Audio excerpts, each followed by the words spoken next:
Butterfly House by Eve Bunting, illustrated by Greg Shedd.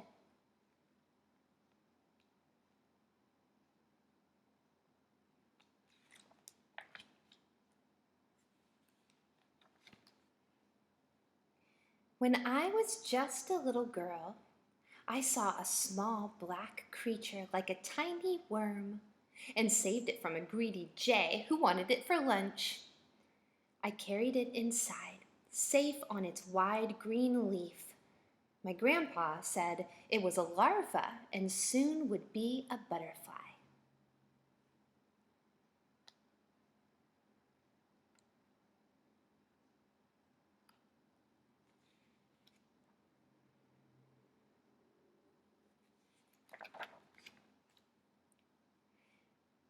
We laid the larva carefully on thistle leaves inside an empty jar, put in a twig for it to climb, then made a lid of soft white paper all stuck around with glue.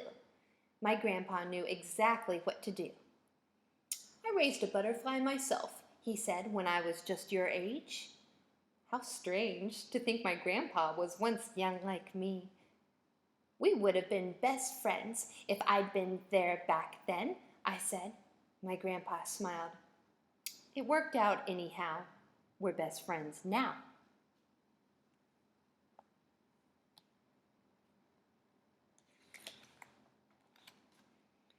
Up in his room, we found a box. I cut a window in its side, then covered it with screen. Soon I could look inside and see my larva looking back at me. What would she see? A human face so big and scary, strange and starey? What would she think?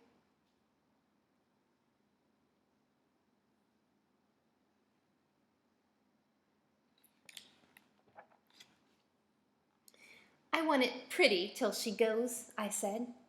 And so Grandpa and I drew flowers on colored paper. Coneflowers, purple, blue, and marigolds, lantana, bright as flame, and thistles too. We wedged a garden twig inside the box for her to walk on, so her wings could dry once she became a butterfly.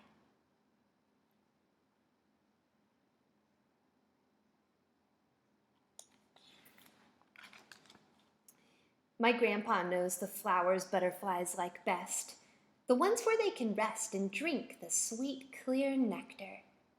We glued the painted flowers inside the box so it was bright with color, made a sky above, the lid all blue with small white cotton clouds, and green with tops of trees that seemed to sway in soundless air.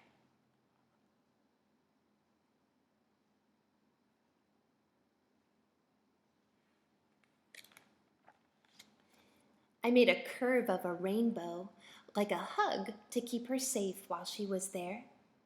We set the jar inside and closed the painted lid. Through the screened window, I could see the garden house, a place of flowers and space and waiting stillness. Each day I put out leaves for food and watched my larva change.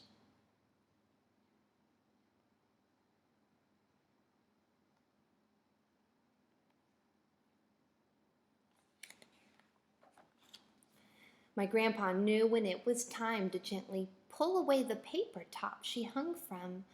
I taped it to the wall inside her house and let her be. She would hang free inside the chrysalis that she kept her hidden from the world.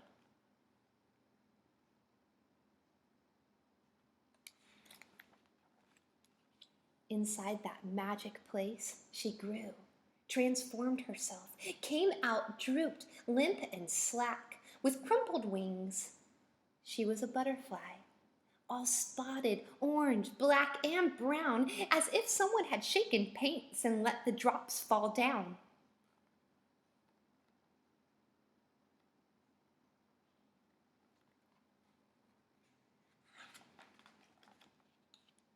"Our painted lady," Grandpa said.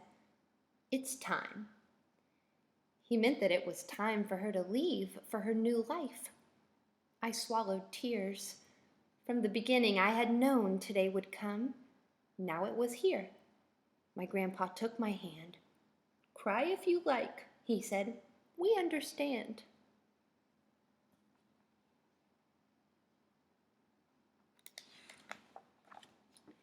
We carried out the box and raised the lid. I watched her falter as she felt the first warm touch of sun, saw trees, felt breezes brush across her wings. She rose, then rested on the fig tree branch. I saw her fly. "Goodbye."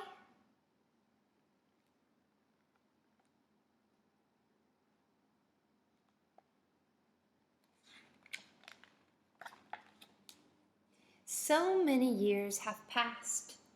I am as old as Grandpa was that spring when I was young. I live in the house that once was his. The garden glows with coneflowers, purple, blue, and marigolds, lantana bright as flame, and thistles too. Now every spring the painted ladies come. They float and drift like blossoms. When I walk, they flutter by to kiss me with a painted wing. Sometimes they cling as though I am a flower myself.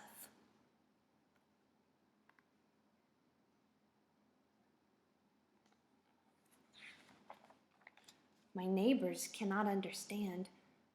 "Our flowers are the same as yours," they say each time they visit me. "We even planted thistles to invite the butterflies, but they don't come. They fill your air like autumn leaves, although it isn't fall. It's such a mystery." I smile. It's not a mystery at all.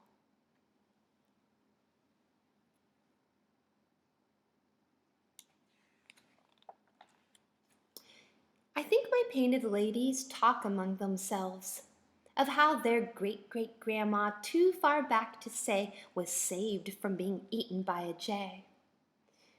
"This young girl made a house for her," they whisper as they fly.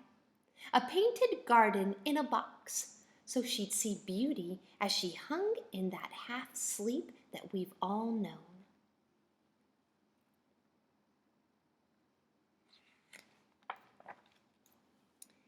This is the girl, but older now. We visit her each spring to give her back the love she gave to us so long ago. It's not a mystery to me. I think I know.